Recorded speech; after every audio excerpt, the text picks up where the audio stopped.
My name was, or maybe still is, Daniel Harlow.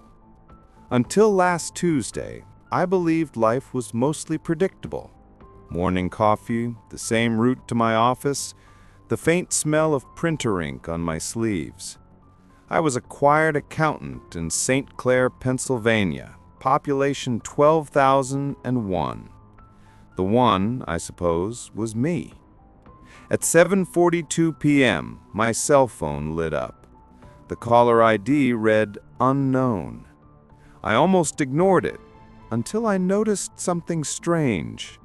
The voicemail left behind began with my voice. My own voice, panicked, whispering, "They're coming for me. Don't trust anyone." I thought it was some deranged prank. But the next morning, the local news reported a body found near Hollow Creek. The description matched me. Same height, same brown coat, same broken wristwatch with the cracked face I'd worn for years. Only I was still breathing, still sitting at my kitchen table, still staring at the flicker of my cold coffee. And then I saw it. A small smear of dried blood on my doorknob, fresh, rust red, and human.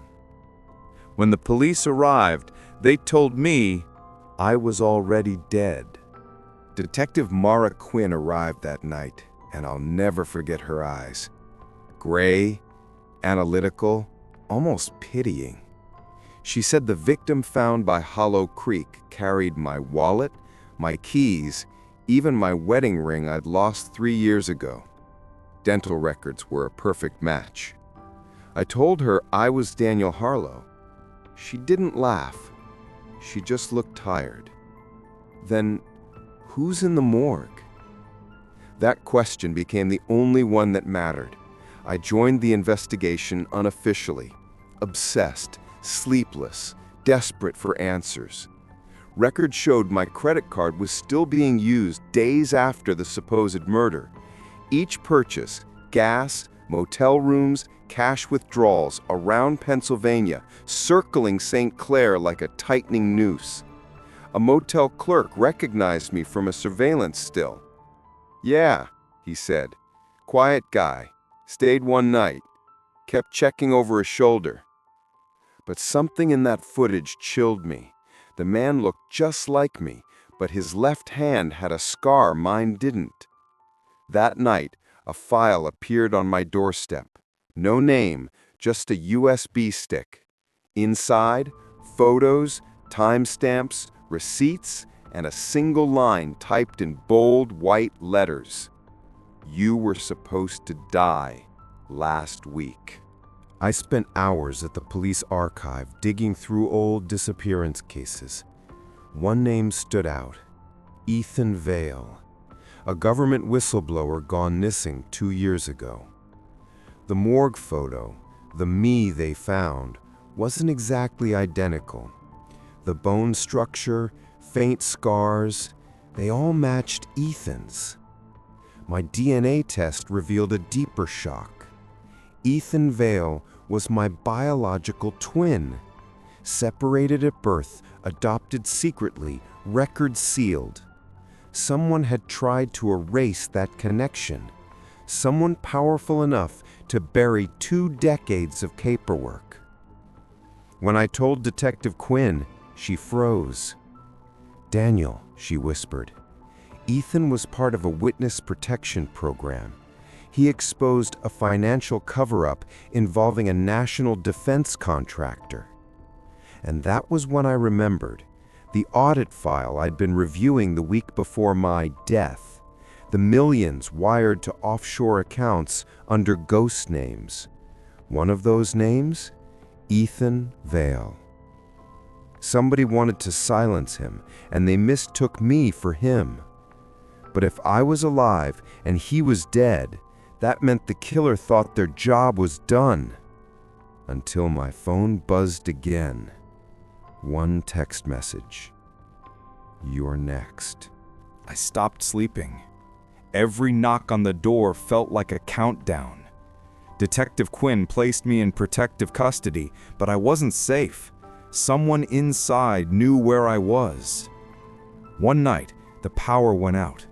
The emergency lights flickered red. I smelled gasoline. A voice from the darkness said quietly, "It should have been you." He lunged, and I saw his face. My own. Not a twin this time. A clone. A perfect genetic duplicate. Ethan hadn't been the only experiment. The files in his hand revealed a secret defense project, Project Lucid. Human duplicates developed for infiltration. Ethan had been part of it and tried to expose them. I was the control subject, never told my life was manufactured from stolen DNA. I escaped through the burning building as screams and alarms tore the silence apart. Quinn found me by the woods, my hands shaking, smoke around us. "Daniel," she whispered, "tell me which one you are." I couldn't answer, because I wasn't sure anymore. Weeks later, the investigation closed. Officials denied Project Lucid ever existed. Detective Quinn vanished before filing her final report. In the end, I got my life back, or at least some version of it. A government agent handed me new identification, new address, new history. "Just keep quiet," he said. But silence has its own voice. At night, I hear footsteps in my attic, light switches clicking off one by one. On my phone, I find messages I never sent. And in every mirror, for a split second, I see something wrong. An unfamiliar motion, a blink, a fraction too late. I have solved my own murder, but I can't prove I'm still alive. Because the man telling you this story might not be Daniel Harlow at all.